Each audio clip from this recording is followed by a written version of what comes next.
स्वागत है मेरे चैनल श्री सीता राम जी में। आज के इस वीडियो में हम आपको सुनाने जा रहे हैं शुक्राचार्य और मृत संजीवनी विद्या की रहस्य कथा। चलिए भक्तों, आज की कथा का शुभारंभ करते हैं। शुक्रदेव को शुक्राचार्य भी कहा जाता है। वे असुरों, दानवों के गुरु और अत्यंत तेजस्वी ब्रह्मर्षि थे। उनका जन्म महान ऋषि भृगु और उनकी पत्नी काव्या, उष्णा के पुत्र रूप में हुआ था। इसलिए उन्हें उष्णा और भार्गव भी कहा जाता है। वे वेदों, संहिताओं और ज्योतिष शास्त्र के मर्मज्ञ माने जाते हैं। उनका नाम शुक्र इसलिए पड़ा क्योंकि वे अद्वितीय तेज, ज्ञान और तपस्या के प्रतीक थे। प्राचीन काल की बात है, देवता और दानवों के बीच जब जब युद्ध होते, तब देवताओं को ऋषि बृहस्पति का ज्ञान और मंत्र बल प्राप्त होता, जिससे वे बार बार विजय प्राप्त करते। लेकिन दानवों के पास ऐसा कोई गुरु नहीं था जो उन्हें समान बल प्रदान कर सके। इसी समय दानवों ने एक महान तपस्वी और ज्ञानी ब्राह्मण को अपना गुरु बनाया।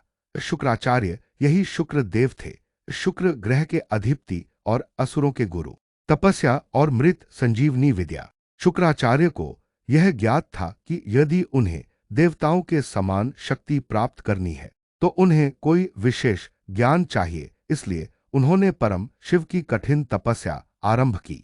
वर्षों तक तप करते रहे, बिना जल, बिना अन्न। अंततः भगवान शंकर प्रकट हुए और बोले, वत्स शुक्र, तुम्हारी तपस्या से मैं प्रसन्न हूं, वर मांगो। शुक्राचार्य ने कहा, हे महादेव, मुझे ऐसी विद्या प्रदान करे जिससे मैं मृत प्राणी को भी जीवित कर सकूं।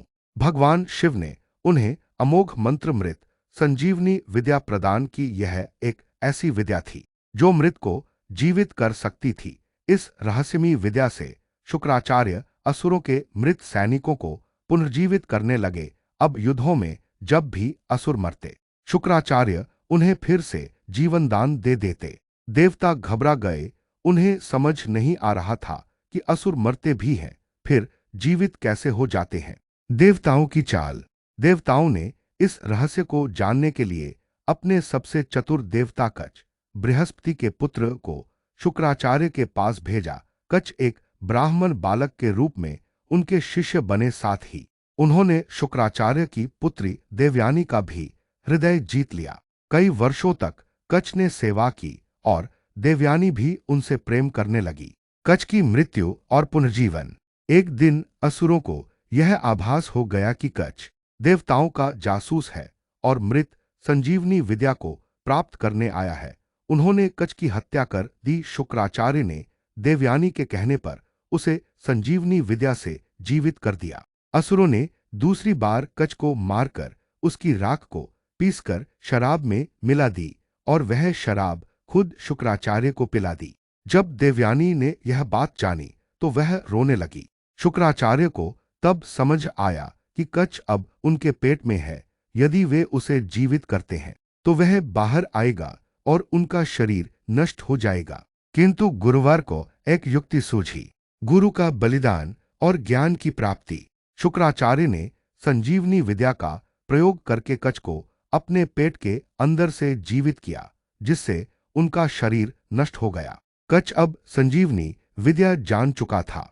उसने उसी मंत्र से अपने गुरु शुक्राचार्य को भी पुनर्जीवित कर दिया। गुरु और शिष्य दोनों जीवित हो गए और कच ने शुक्राचार्य से ज्ञान की पूर्णता प्राप्त की। देवयानी का मोह और कच का त्याग।